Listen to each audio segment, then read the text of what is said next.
Welcome to Property Feed, everyone. This is the webinar series talking about cash flow deals.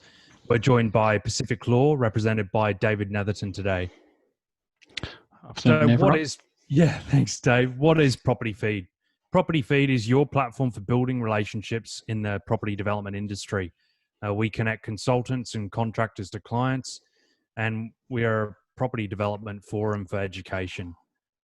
Your event coordinators are Caitlin Thomason and myself, Dan Everett. And if you want to find out about some future in-person events and also future webinars, please feel free to check out our website, propertyfeed.com.au, or send an email through to request an update of our event schedule. The content mentioned today that David and I will be discussing is for information only. Your panel host, myself, I'm a property development manager by trade, working for Everett Property Development Management. And we're essentially, call myself a property developer for hire. We're a consultancy. We undertake feasibility studies and we bring those studies to life, keeping projects on time and under budget and seeing projects through to completion, successfully achieving titles and then settling. So we're joined by David Netherton, head of property development law. David has 15 plus years experience as a lawyer and is head of development at Pacific Law. David specializes in property development, options, joint ventures, property development syndicates and structuring, retirement villages and manufactured home parks, working for operators and residents in Queensland, New South Wales, Victoria and WA. And he also works in business and commercial law. So thank you, David, for joining us today as a guest speaker. Thanks for having me, Dan. So let's get straight into our topic today, David. So we're going to talk about options, different types of options, common conditions.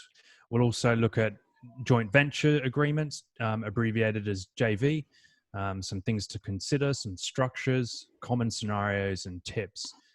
If you do have any questions during this presentation, feel free to email us at events@propertyfeed.com.au. And if we don't respond to those today, I'll be sure to make sure either myself or David responds to your questions.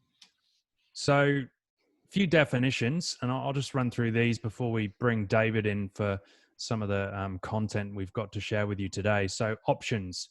What is an option? It's the buyer has a right, but not the obligation to buy something from the seller at a certain time in the future for a certain price. And there are two types of options, a call option and a put option. Most of our talking today will be in relation to call option. And then there's JV, joint venture, is an arrangement in which two or more parties agree to pool their resources for the purpose of accomplishing a specific task, i.e. property development. So why use an option? I thought this would be a good time to bring you in, David, to just talk through some of the key points on this slide. Yeah, thanks, Dan. Look, I think the interesting thing is, and we keep getting asked at the moment, and we're lucky because we act for bigger developers as well as smaller developers as well as mum and dad investors, and we keep on getting asked the question, which is, what's a good investment? What should I be doing now with the market as it currently sits, and what should I look for in the next 2 to 3 years? So we're seeing a lot of action in this space with people doing joint ventures and call options for sites, and that's really, I think, the stimulus, which is they're either potentially low cash in type arrangements, and that's probably the primary reason, or flexibility. So we're going to talk a little bit about that, I think, on the way through, aren't we, Dan? But option primarily is to try and give you a little bit of both. So the first one is it gives you the flexibility of potentially being able to on-sell it to a third party for an uplift. It gives you the ability to be able to secure the site, and as you said in your definition there, but you don't have the obligation to pay for it yet. So that's obviously good from the cash point of view as well as from the flexibility point of view. We're seeing a lot of clumping, which is where people who go out and are finding sites and using the opportunity of call options to enter multiple sites to bring them together to make a bigger deal. And look, you don't see it that often, but could be relevant as we sort of are in June.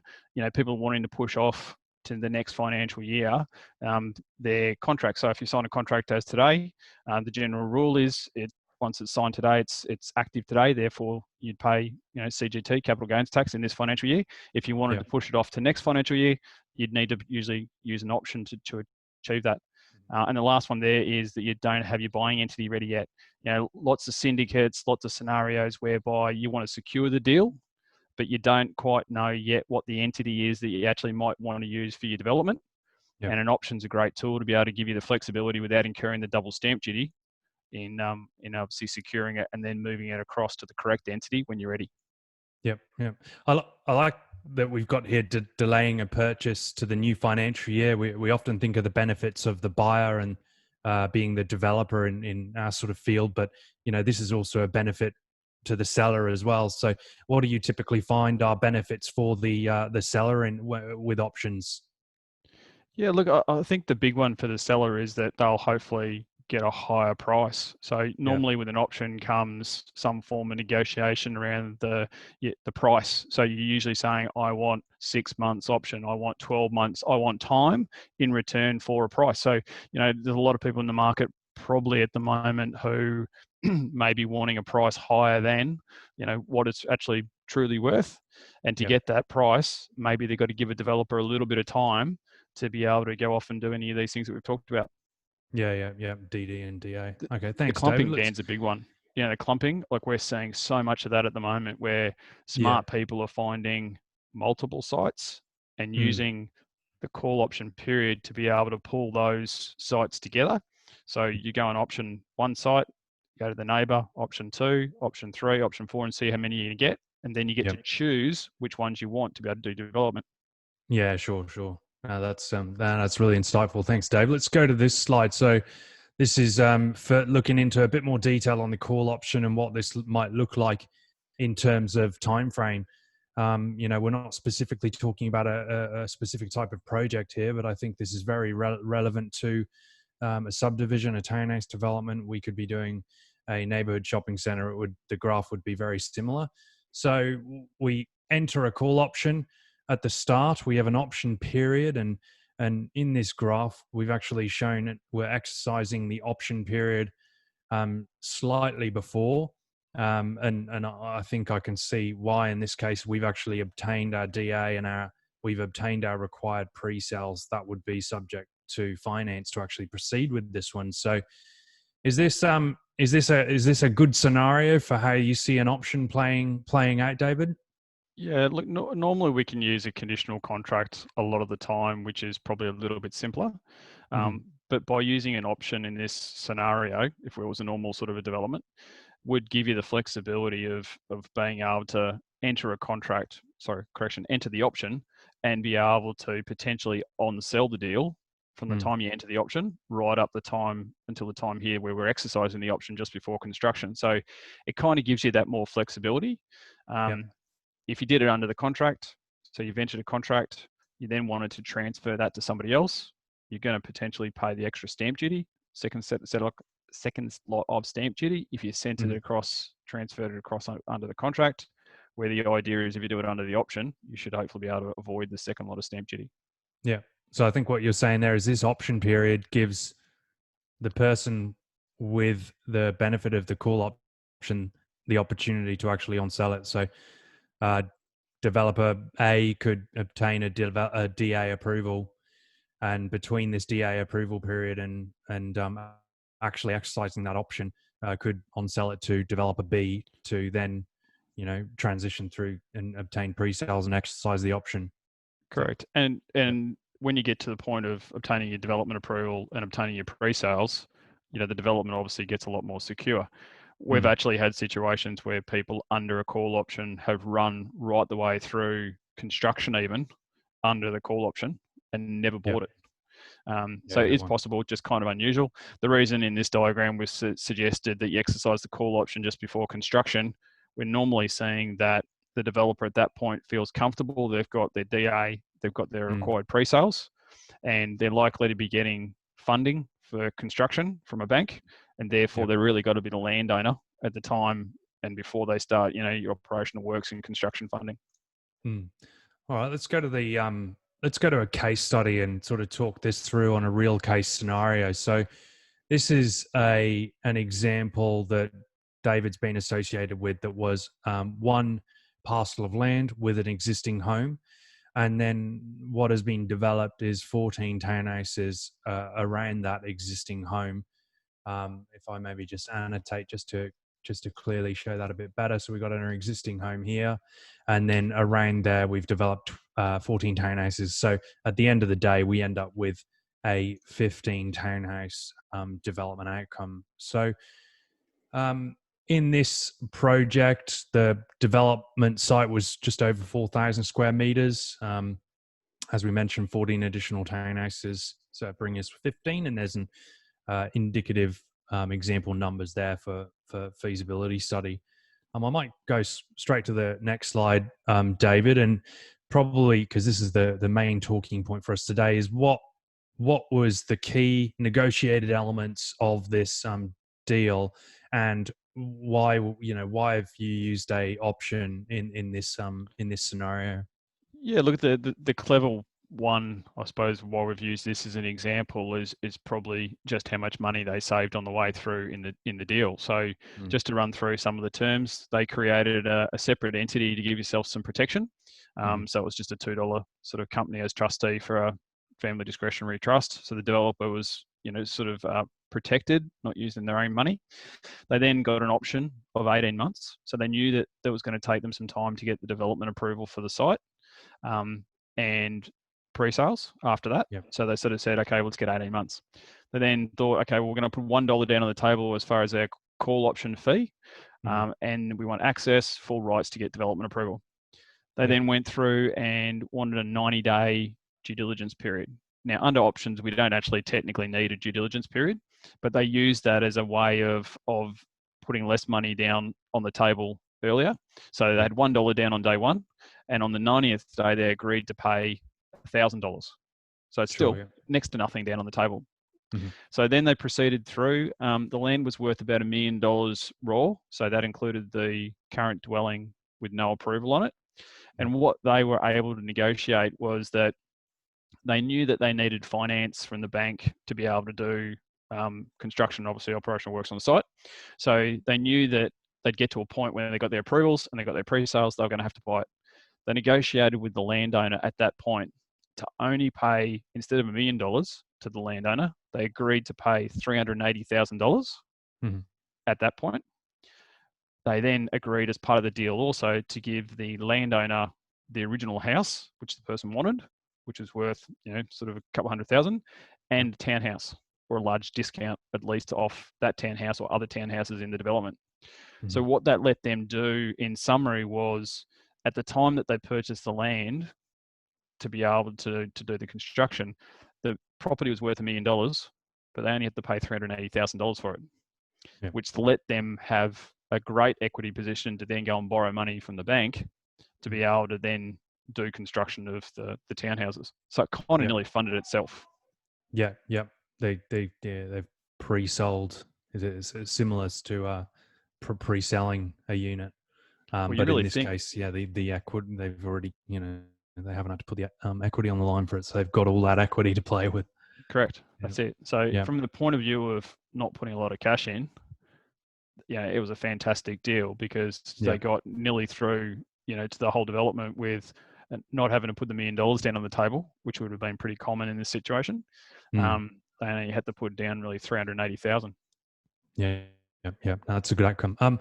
So what are some key things to consider here, David, regarding your options and these sort of talking points here? Yeah, the negotiation, I think, is the big one. A lot of people are scared or don't understand what an option is. And a lot of people come to us saying, I've gone in there, I've tried to negotiate an option with the seller, and the selling agent acting, is anti it. The seller's anti it. They don't understand. They link it into, shares, as in stock market type of shares, and they don't understand it. I normally say to people, all you're trying to do is talk about most of the time getting time and flexibility in return for the price you're going to pay for the property. So a lot of the language in the negotiation is not actually talking about the idea of an option. It's going to the sellers to say, I'm keen to buy your property. What's the price that you're looking for it? Okay, you're after $1 million. That's great.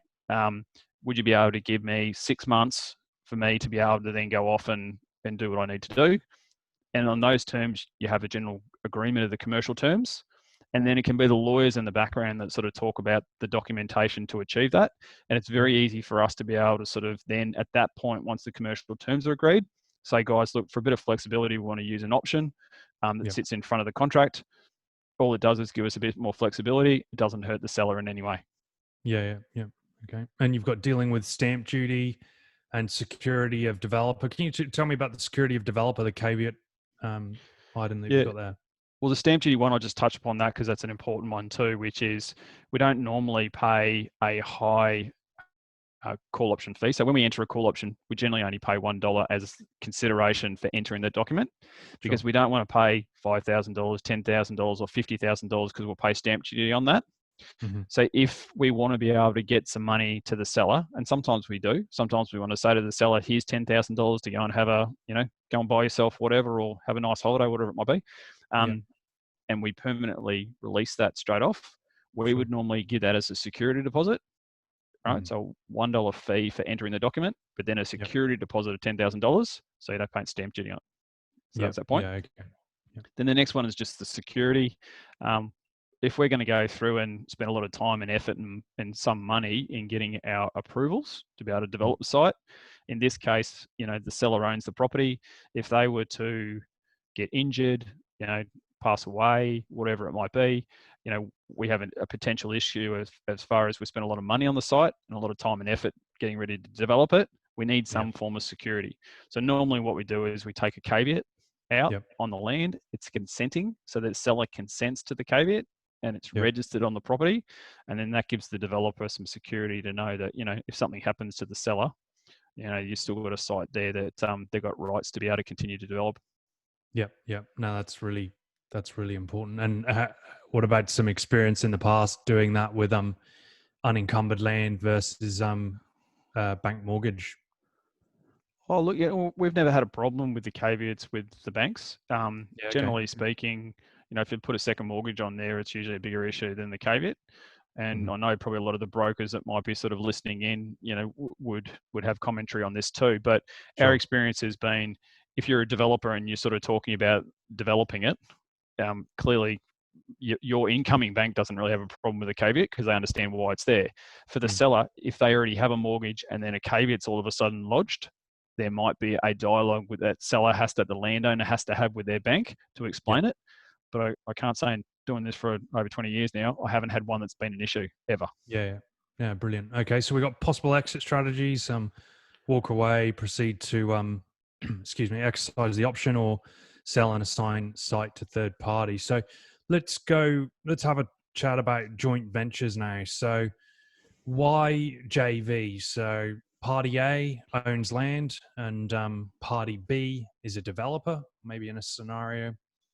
Party A has equity, money, and party B has good serviceability.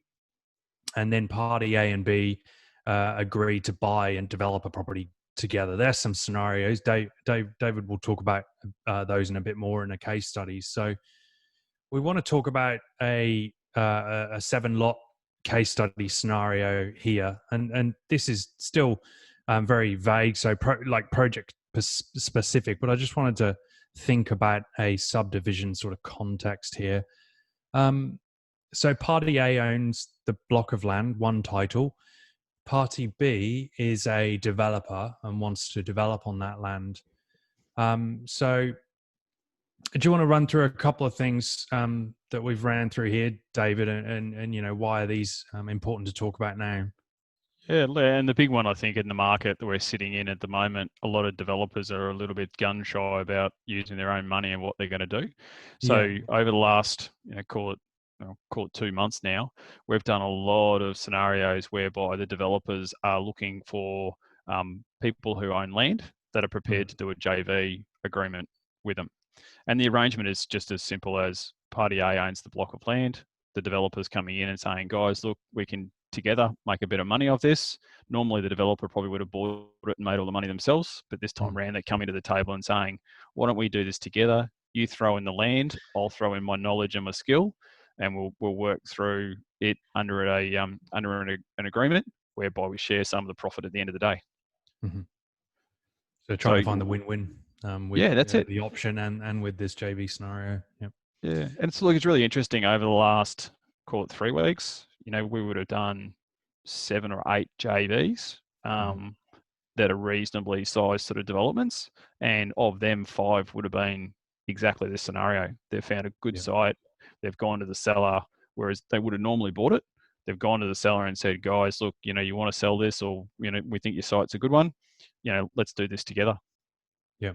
Yeah. Okay. And so, role of each party. So, party B in this scenario is going to project manage. He's got the skills. He's done it before.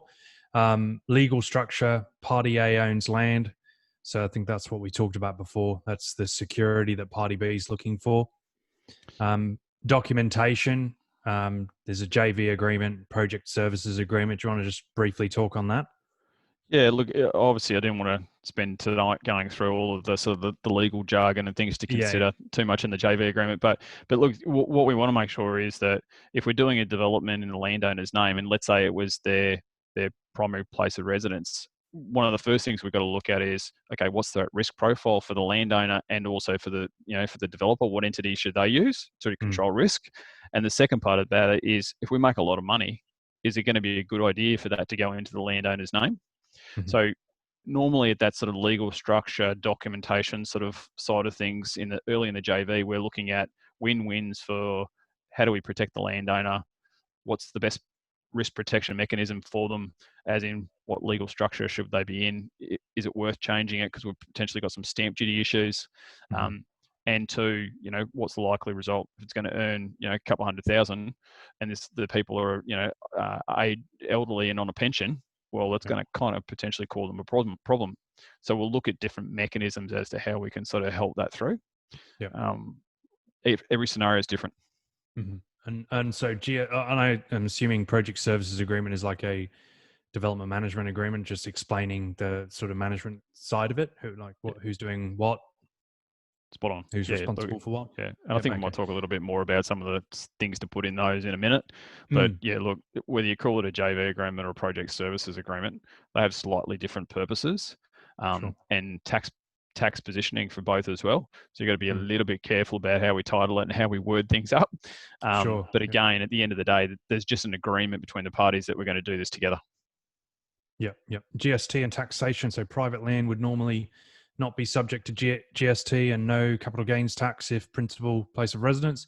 And if it becomes a development site, there may be GST and capital gains tax. So let's go to look at this a little bit in more detail. So what are the pros for the developer being party B? So party B never takes ownership of land. So he doesn't need to secure funds to purchase the land, use capital to pay a deposit, pay stamp duty or registration fees, pay finance application fees, service a loan and pay interest, and pay rates and land tax. So, yeah, that's a big one. And Party A is likely to receive a higher price for the land and or share of development profit. So, there's some of the pros. Let's look at let's have a brief chat on this. So just keeping track of time as well. We've probably got 10 more minutes just over. So why do I need a JV agreement? So I wanted to break this up for David to talk a little bit about the top section, and then I'll come in and add a bit of commentary on how someone with my expertise might be able to add some value towards that second section as well, David, if you want to talk about project framework onwards. Yeah, sure. I think the project framework is pretty critical. We generally know at the start of the development what the intention is, whether we're doing a 7-lot subdivision or we're doing townhouses or whether we're doing a duplex or a renovation. Like the scale of a joint venture can be as small as a $10,000 renovation prior to selling the site, or it can be millions. So obviously that's going to be documented, and the role of each party is in doing their particular allocated section is needs to be clearly put in. But the main thing I think we see is probably everyone knows what they want to have happen.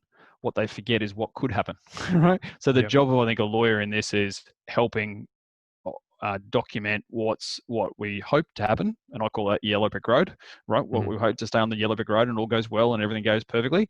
But we've also got to make sure when we do our project framework, we've got to think, okay, where are our exit strategies along the way? What Sure. happens if someone wants to get out at this point? What happens Yep. if this happens? What happens if we can't get project finance? All of those things that could happen very much come in the early parts of a JV Mhm. agreement when it's documented, so that we have a good plan of attack should it go well or should it go badly. Yep. So you're really looking at the what if scenarios. So if I was involved with David on a job like this, I think I could add, really this top framework, project framework section of describing what is to be purchased and then built and sold, and really providing some context around what is to be built, what is the product that is being designed, being built, the authority approvals that are all required to be conceived to make that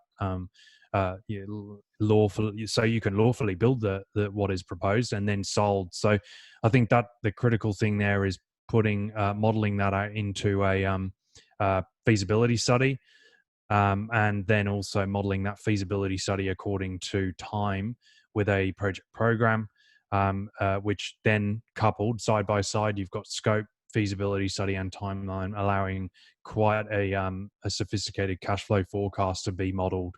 And that's something that I do all the time on jobs, no matter if I get pulled into a job just to look at it for a subdivision, and we're providing options and trying to find out residual land value, or if it's getting brought into a job DA approval and then trying to reverse engineer whether that DA approval is actually feasible to construct, and it's going to be warranted well in the marketplace. So and then the important thing there, David, is that we may have the ultimate feasibility study and timeline, which is the best win-win outcome for both parties. But then I can also see that we're going to come up with multiple exit strategies as well. So what is the feasibility study of exit strategy number 2, and the timeline, and what's the feasibility study and timeline for exit strategy number 3 and 4, and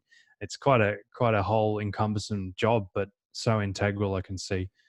And it doesn't, So Dan, it doesn't stop on day one either. Like, it's yeah. something as a normal project would be. You continue to revise your feasos and you revise where you're at and looking forward with it. So a lot of the Mm, way that we hope that JVs are set up, whether you're a sophisticated investor and a developer or whether you're doing your first one, is doing it in a way that you can see this as sort of like not an active document, because it's the backbone, but continuing to come back to it to make sure that you're on FISO, yep. you're on timeline.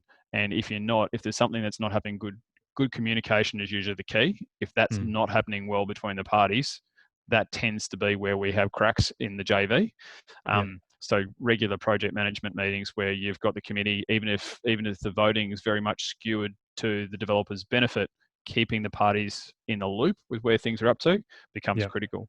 So then Yep. those mechanisms are things that aren't necessarily required by a JV, but are so critical to get right. And we put them in our agreements to make sure that everyone knows this is the sort of plan, Yep. or Yeah, that's fortnightly brilliant. meetings.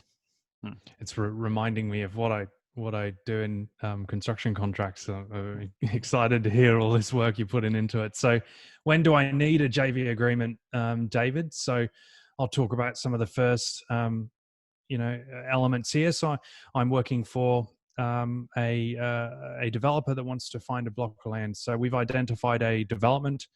We've conducted a feasibility study, and we believe it's a good site.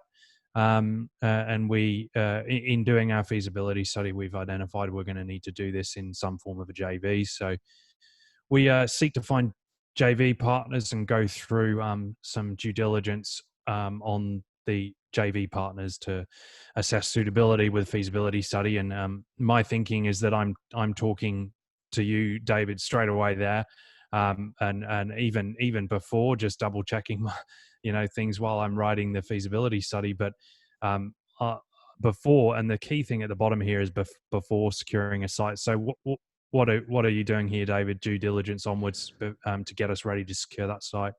Yeah, look, I think the main one you touched upon, Dan, is right, which is doing your due diligence. There's two components. There's two components to this. There's the normal development, all the stuff you normally do to make sure it's going to be a successful development. You know, your Yeah, feasibilities and all the so forth. But that due diligence aspect on your joint venture parties is a critical one, because you're doing potentially a development that involves significant amount of money with somebody that you've got to be able to work with. And I think a yeah, lot of people forget about that, and they'll do it on, trust and goodwill and good faith. And then, 6 months down into their JV, they go, well, this person didn't, sort of do what they said. And they forget that they probably didn't do a very good due diligence on the JV partner. So I think that's a really critical one. yeah. Um, from a documentation point of view, I kind of do myself out of a job until a later date with these things, which is a lot of people come to me and say, David, I need a JV agreement tomorrow. I've got this project. I Yeah. tend to send them straight back, probably to Dan, someone similar to yourself, which is go out there and make sure that you've done all these things first, and we've secured the site, and we know we're going to go ahead with it. Because Mm, once we know that, then we've got all the detail we need to put into the JV agreement. But sure. two, we know we're actually going to get the benefit of the JV agreement. Okay. Um, I do have people that get worried that the JV partner will run away with the deal and, do it without them. And my comment usually back to them is, well, if that happens, you're probably better off not doing the deal with that particular person, because they don't sound like someone I'd want to do business with going forward. Yeah, Okay. exactly. But Yeah. but at the end of the day, JV agreements need a fair bit of detail, and you're Mm. generally better waiting until you've got your FISOs, everything done, lined up before, and the site secured, before you sort of do the actual document. Yeah. Yeah. Okay. So let's go through. I guess we've got probably a minute on this slide, but some key JV terms, and if you want to talk through some key points here that you think is insightful for us, Dave. Oh, really quickly, look, and again, I didn't want to go through these in a lot of detail. It was just to sort of say that we see a lot of JV agreements that are pretty skinny. Skinny doesn't Mm, necessarily mean good. Um, you need a project committee with various parts, I suppose, that to have regular meetings, and how meetings are going to happen and take minutes. mm, We have way too often people having the meetings, but then forgetting to record them. And of course, 6 months down the track, everyone's forgotten what happened. mm. Accounting's obviously a critical one. That going back and checking, checking your FISOs, checking that things have been done on time. If you're the financing party to it, a JV, and somebody else is doing the work, you've still got to make sure that, no different than a builder, you go back and make sure they're doing the things that they're supposed to and doing them on time. Yep. Um, Exit strategies, we talked a little bit about earlier, where we said, you need to look at the different exit strategies through a project. If someone gets hurt, passes away, hit by a bus, whatever it might be, becomes incapacitated, someone all of a sudden has a change of circumstances, loses their job, whatever it might be, have those exit strategies through the whole project. Yep. Profit and loss, this is a tricky one to get right, because there's some tax consequences of depending on what you call it and how you deal with it in the documentation.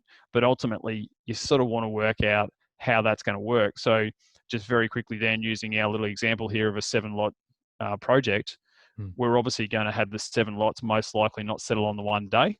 So we're going to have this sort of like cascade or waterfall effect, where probably the first 3 or 4 properties out of that will be sold to pay off development costs and the banks and so forth. And if mm, we're lucky, it'll be probably number 5 where we start to get a bit of profit, if not number 6. yeah. So, from that point of view, you've got to have mechanisms in there to deal with when the money might be coming back and who gets it first. So is it Mm. 50-50 profit split? Does the landowner get their 50%, first, and then the developer, or how does that work? So all of that's got to be dealt with in the document. Yeah, that's really insightful, David. Let's another quick slide to run through, probably a couple of minutes on this one, and then any other points you want to leave us with. Okay, really quickly, just with the joint ventures, we see nearly every JV that sort of comes through my eyes is different in some ways. A lot of the time, it's due to the style of the development. Land subdivision different to townhouse development. Landowner might be different in the sense that might have a retiree who owns a house on a significant parcel of land next door to a company developer or previous developer who has a site that's DA approved. So the profile of the landowner becomes really important. The profile of the end owner. So we do a lot of smaller deals where people might say, I want to do this development and I want to take away 3 townhouses out of it because I'm going to live in one and I'm going to have 2 as a sort of an annuity income stream going forward. And that Mm-hmm. profile of the end user might change how we structure a development so that we minimize, having to change it over from, the developing entity across to, their new entity and have to pay stamp duty and CGT, all those sort of income tax, whatever it might be on those things. Yeah.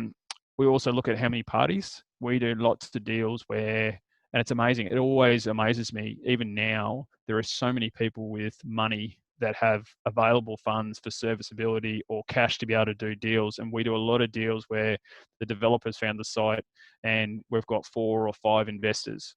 And, some investors might have serviceability and other investors might have money. So Yeah. depending on how that all comes together depends upon what sort of structure we use. We might use a unit trust, or we might use a company, or we might even have those off the side and the developer owning the entity. It totally depends upon who the parties are as to what sort of structure we get. Sure. The next one there I just had was just, what do we do with exit? Okay, so if there's a falling out between the parties, how do you handle that? If a party doesn't have, let's say they commit and they say they're going to put a couple $100,000 into the project, they get halfway through it and they've only got 100,000. How do you deal with that? So all those mechanisms need to be in the doc, or the documents, or at least the discussions. Yep. Then Dan, you said parties and roles there. Look, as far as the roles, there's obviously people who throw in the money, the equity, might be in the sense of land. I own the block of land and I have equity in it, or it could be cash. So there's sort of the top 2. Next one is obviously, professionals who can project manage and develop. Then you've got serviceability. We've got, as I just said earlier, we've got lots of people who are in our sort of investment networks who, have incredible amount of serviceability, who just, again, are able to tap into that at various times to be able to help with your funding. I just want to jump in here quickly, Dave. Yeah, so please.